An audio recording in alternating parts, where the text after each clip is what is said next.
for the Netherlands opt-out is weak. So there is, I can't say her name because I'm terrible with names, but she's very famous and you'll recognize her when we get to the tweet. And she says, listen, guys, I hate to be the bearer of bad news, but asking the EU who took away your sovereignty for your sovereignty back, super weak play, super weak play. You should just take it. So I kind of agree with her. We'll look at that. And where we're going to start today is the election. Is there going to be an election? No, I'm sorry. There's not going to be an election. Not until next year, not until Jagmeet's got his pension firmly in place. And the whole reason that I know that is because the Bloc has now come out and confirmed what I speculated on yesterday, that they will not support the Conservative no confidence motion, and they will support the Liberals hanging on to power until the bitter end, everyone. Ah, yes, the bitter end. So Sarah says 2 opposition parties are saying that they don't have, lots to get to. Let's get to it first. Sarah says 2 opposition parties are saying they don't have confidence in the government yet. They're keeping the government in power. Who exactly are they serving? Well, it's not us. I knew, like, right away, as soon as the seat counts were obviously majority territory, I knew that if one of those parties didn't support Trudeau, the other one would. And so here we are, and there's only, 8 months, 10 months between now and election. If it goes early, March, April, then even less, right? And so we'll see. As soon as Jagmeet has his pension, we'll have an election, I guess. But until then, the Bloc is saying, yeah, we're going to support these Liberals until the end. Toronto Star reporting Bloc leader says he won't support non-confidence vote against the Trudeau government. And here is Yves Francois Blanchette. And again, he's not supporting this. This is in French. I'll just we'll just skip the video. We don't need to indulge him. Here's Chev TV, and so Jagmeet Singh. There are people who think that the interaction the other day. Here's Super Saiyan Jagmeet. Actually, it's not Super Saiyan. It's the Red Eyes thing.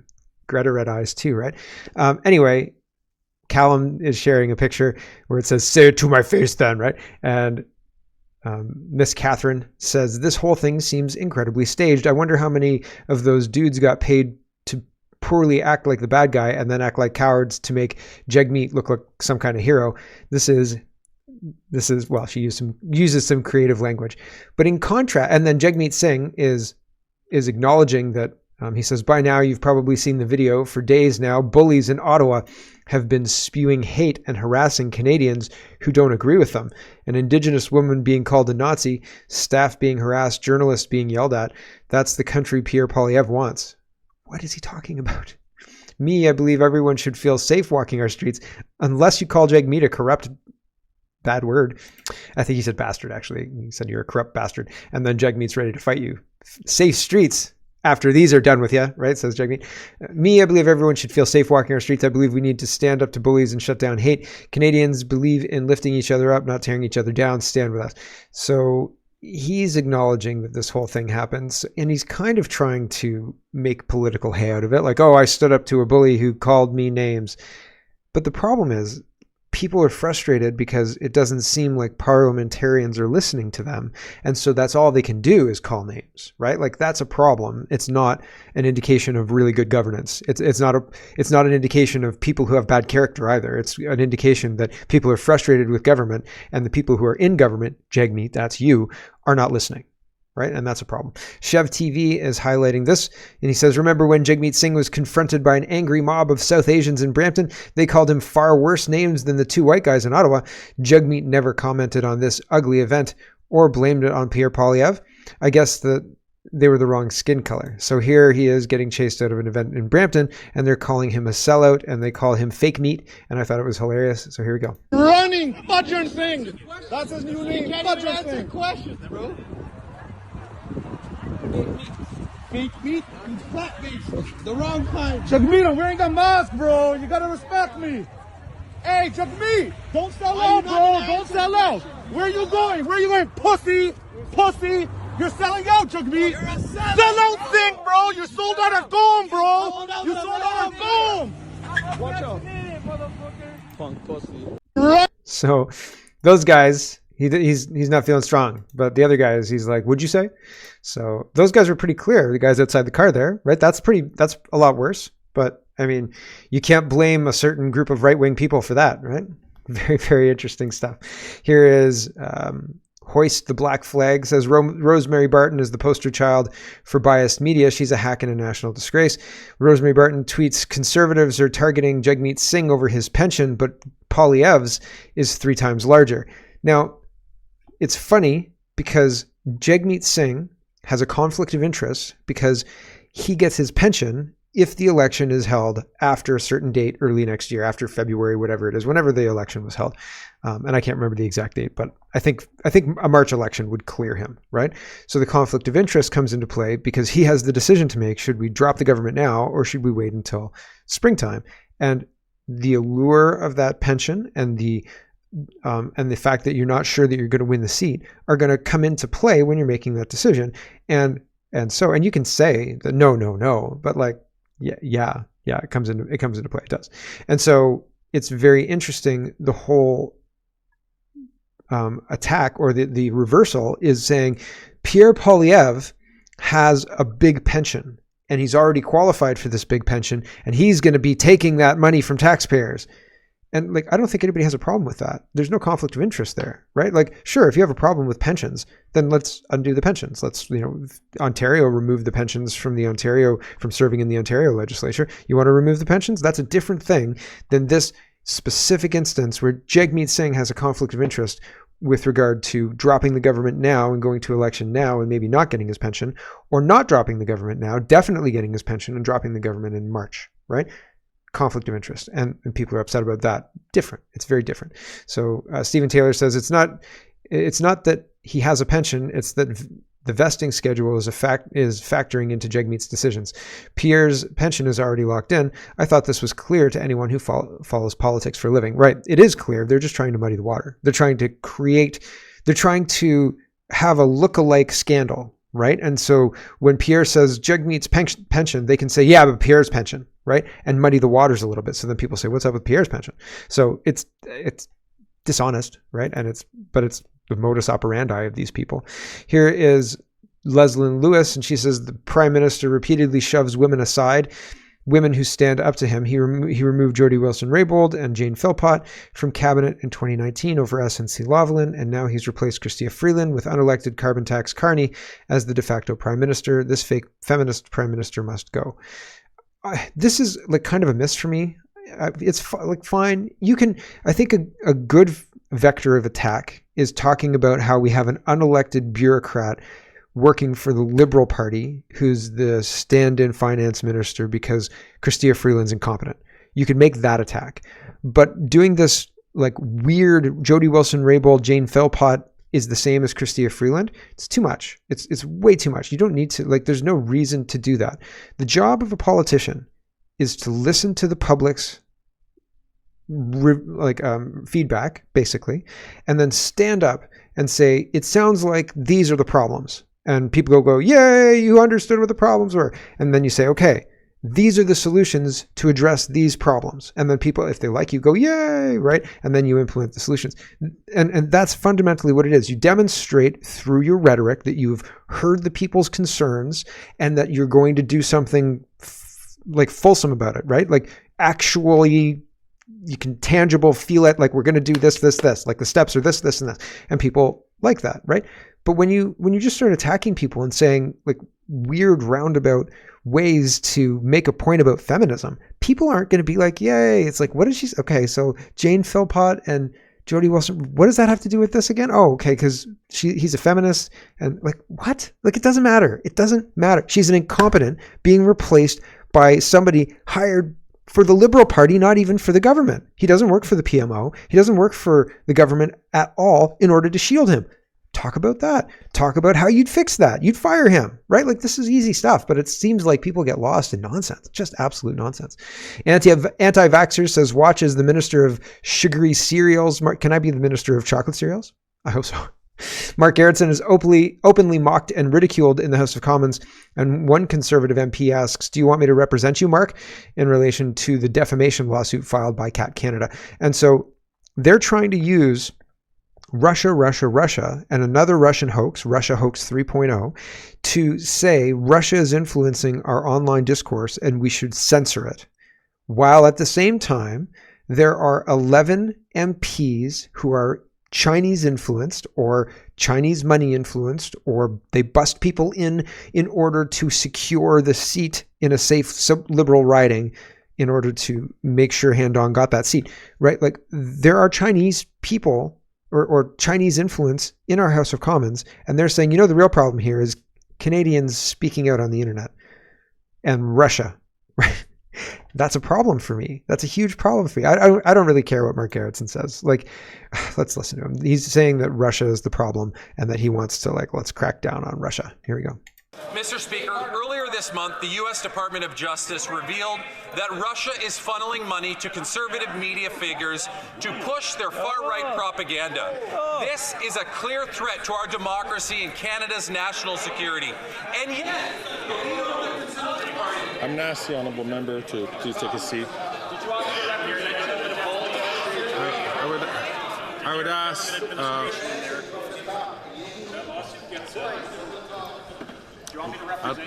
I would like to ask all honorable members. That's like that episode of Seinfeld where George is at Schindler's List and he makes a joke and everybody laughs, and he tries it the next night and nobody laughs. Anyway, perfect timing, right? Timing, spot on. You want me to represent you, Mark? And the mics picked it up. It worked out great. Wonderful. I like when things like that work out. Maxime Bernier is responding to all of this stuff as well. And there's a Pierre Poilievre mailer. And Bernier says, don't expect Poilievre to do anything to get Canada out of the Ukraine war when he becomes the prime minister. He's been even more rabidly pro-war than Trudeau. He said the Liberals haven't done enough to help Zelensky and wants to send him more money and weapons. That's all true. It's all true. I'm very, very concerned that even if we do unseat the Liberals, Poilievre might actually be worse. We'll see. We'll see, right? I don't want him building tall towers of stacked condos, calling them homes and filling them with as many people as he can import, right? Like that would be the fast track to the Judge Dredd world of 2012's Judge Dredd, right? Like not the Sylvester Stallone Judge Dredd, the other one. So with the big buildings, and each building is basically controlled by Haitian gangs, I guess. So, I mean, look for that, right? Tara, finalizing this, but this is more kind of connecting to the United States. And what Elon Musk is describing here is essentially Canada, I think. Okay. Elon Musk says, my prediction is that if Kamala wins, the Dems will import and legalize enough migrants to ensure a permanent one-party rule that is increasingly socialist to a confiscatory level. So like they're going to confiscate your guns. Hey, Canada, right? We're already doing that. Except that the gun buyback program doesn't work at all. And it just costs billions of dollars. So that's weird, right? A confiscatory level and repressive. So socialist and repressive. Everywhere will be California, but worse, the one thing that gives California pause is that people can move to other states. What would happen if all the states were ruled like California, nowhere to move? Yeah, very concerning, right? And Tara thinks he's right. So we'll see. I have no idea, but it seems concerning, and it seems like almost Canada, except that like you can move to Alberta, but even then, is Alberta the cure-all? I don't know, because Danielle Smith, some days she seems like she's really good and, bringing the fight to all the crazy people. And then other days, well, she's talking about trans people. So, I mean, it's a very strange thing. Michael Barrett says, explosive testimony from slush fund whistleblower. Let's talk about arrive scam, cronyism, money that goes disappearing, that shouldn't go disappearing, and all the rest. That's probably the wrong word to use. Anyway, Trudeau and his ministers, says Michael Barrett, knew of millions of tax dollars that were paid out in conflicts of interest, and funding still flowed at Trudeau's Green Slush Fund. Unbelievable corruption being exposed after 9 years of Trudeau. So I've got two parts to show you. This is one guy, and then there's another guy. Here we go. Likes to exclaim quite loudly that he took action on the very moment that he heard about the problems at Sustainable Development Technology Canada. Is that true? I would disagree with that. Because the same conflicted companies then are still getting paid now. Is that right? Exactly. The findings that were the findings used to suspend SDTC were known to the federal government all the way back in May of 2023. There was a 5-month period during which the minister's office and PMO knew that there was a significant level of conflicts of interest and a significant issue on ineligible projects. And during those 5 months, they did nothing to stop. And even after they suspended SDTC, the projects that were noted to have broken conflicts and were ineligible were still given funding even after SDTC was suspended. Right. Right? Still given funding. The government knew all the way back in early 23. Sounds like Chinese interference in the government. We've known for a long time, but we keep doing it anyway. Oh, well, what are you going to do, right?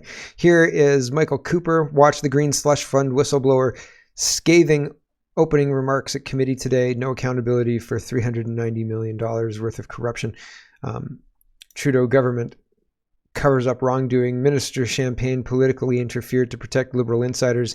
Deep corruption in Trudeau government. Yeah, and we're going to start at like uphold public 2 minutes here. Actually, I've got to find the correct place, so I'm going to cue it up. Hold on.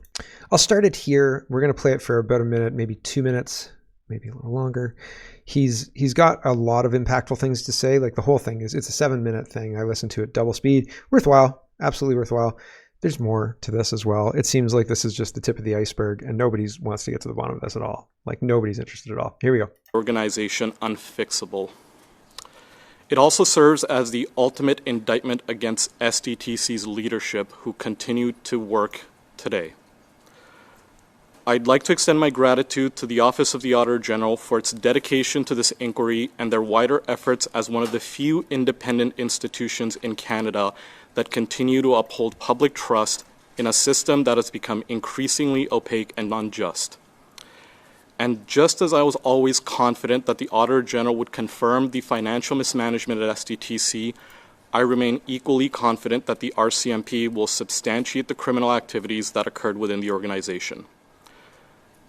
Again, I accepted this invitation to come to this committee because I'd like to talk about the actual effort that was required to get to this point and what the continued lack of action by the federal government indicates about our society. Because the real issues extend beyond SDTC's collapse. The true failure of the situation stands at the feet of our current government, whose decision to protect wrongdoers and cover up their findings over the last 12 months is a serious indictment of how our democratic systems and institutions are being corrupted by political interference. It should never have taken 2 years for the issues to reach this point, and what should have been a straightforward process turned into a bureaucratic nightmare that allowed SDTC to continue wasting millions of dollars and abusing countless employees over the last year. The first government official that I approached was the Liberal Member of Parliament for Calgary Skyview, George Chahal, at an SDTC event all the way back in May of 2022. He assured me that he took this situation seriously and guaranteed that he would facilitate contact with the appropriate people in the federal government and the Auditor General's office. His subsequent refusal to engage forced us to spend the next 5 months trying and failing to contact various agencies, including ISED, the Ethics Commissioner, as well as the Public Integrity Commissioner, to name just a few. We'll leave it there just because there's so much, right? Like we could listen to the rest of it and it would still be on topic and you'd probably be quite satisfied, but we have to drop it and move forward. But here's Blacklock's reporter reporting yesterday after this testimony, after George Chahal has been named. Blacklock says no comment from George Chahal after Liberal MP is named by whistleblower as failed contact in attempt to expose millions in misspending at a federal agency. He assured me he took this seriously, and he did not. He did not. And nothing happened to him, right? Here is Michael Barrett, whistleblower who exposes corruption at Trudeau's Green Slush Fund, testifies again today. The auditor has since uncovered that over $300 million was paid to insiders. Are there more bombshell revelations coming? Yes. This is a 5-minute one, and I don't have any clips to show you from that one, but they're all equally disturbing. They're all unbelievable, right? Jaw-dropping stuff. Larry Brock says CBC executives shed hundreds of jobs and still paid out $18 million in bonuses. Trudeau minister to testify today on gross mismanagement. So that's the heritage minister. And Damien says conservative motion to call CBC's CEO and Trudeau's heritage minister before committee happening today. So there you go. She will be called in and asked questions. Unfortunately, like at this point in time, they're just getting ammunition for an election. And hopefully they don't peak too early and have a situation where the election period goes on too long and people get sick of them and go back to Trudeau. Who knows, right? Or Jagmeet Singh, even worse. They're going to try and make the case that Jagmeet Singh wins this election. And I think that they can't do that, but man, I don't know. Kirk says, let's talk about money and cash money and waste of money, disappearing tax dollars and the rest. Kirk says, I have some questions about the deal the Liberals gave Telesat, and so should you. Yeah, let's look at a thread, or let's take a look. Here's a thread. Telesat describes itself as one of the largest and most innovative global satellite operators. It's had a tough 5 last years, and last year seems like it was their worst year for sales. In its latest quarterly report, it already anticipated revenue declining for this year as well.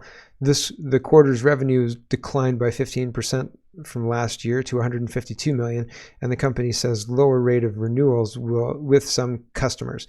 Telesat's total revenues have been declining since 2015. Telesat has already been working with the Government of Canada and Government of Quebec to fund its low Earth orbit internet satellites. It's also banking on government to be its customer as well. So the government taxpayer funds to build it and then pays to use it, right? Canadian government will loan Telesat $2.14 billion. Quebec will loan Telesat $400 million. Total loan value is $2.54 billion.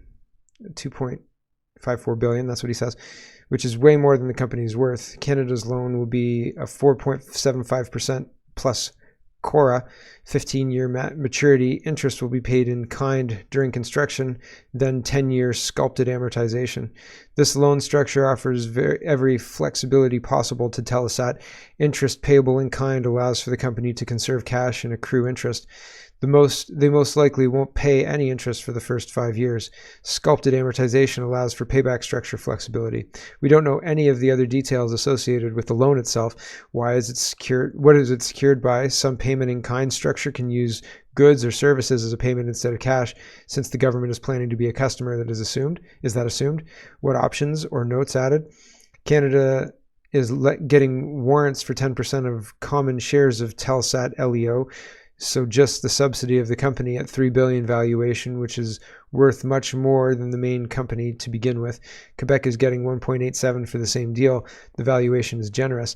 Justin Trudeau said that Telesat, the company that's borrowing $2.54 billion, is going to invest back $4.4 billion into the Canadian economy through research and development somehow, at some point. No info on the claim given, and they will have to generate substantial sales to do that. Why is Quebec in the deal? To secure jobs and growth and grow its aerospace and airplane manufacturing industry.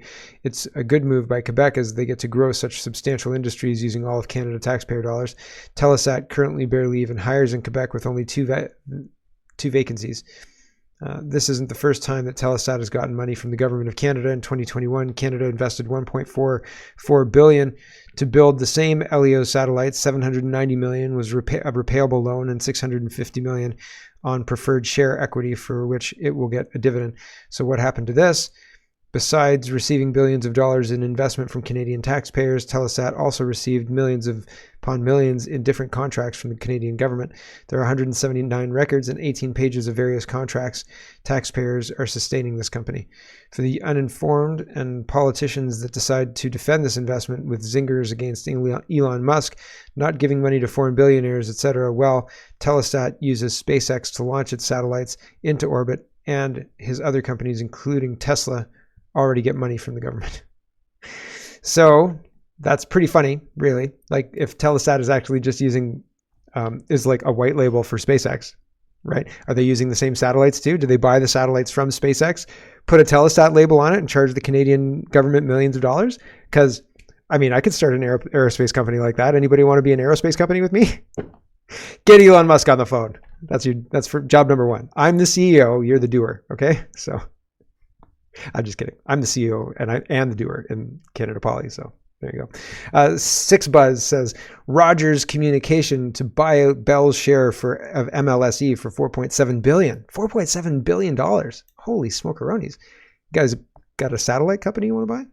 $4.7 billion. That's a lot of money. A lot of money for Bell and Rogers. Rogers has $4.7 billion cash on hand. That's a lot of money. That's a lot of money.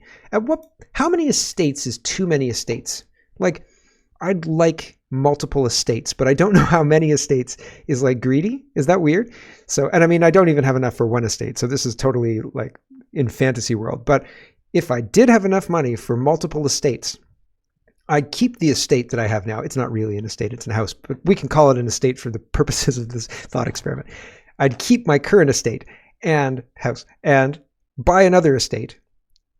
Is that greedy, or is greedy the third estate? Like, I would imagine that I have a city house, which is this estate, and a country house, which is the next one, and then another one, which is in like Montana, right? And you've got turrets and a big wall up there. So like if things go real sideways, you can get to Montana and just live in your bunker there, right? That's the third one. I don't think that's greedy, right? But you got to have a lot of money for that. And I don't even have enough money for a second estate yet. So is that greedy? But it's like $4.7 billion. Rogers is a family owned company. Like Rogers is like a small company, not really a small company. It's a big company, but $4.7 billion. They have a Rogers Control Trust that John Tory sits on. He's got multiple estates, right? How many is too many estates for like a regular person? It seems 3 is the right number. Hello everyone, thanks very much for watching. This is just a short version of a longer show. If you'd like to get the whole show, you can go over to CanadaPoly.com and sign up for a subscription. Just look in the drop-down tab for Shop and Donate and look for subscriptions, and you'll get immediate access to the full show. Love to see you. Thanks for watching, everybody. Have a wonderful, wonderful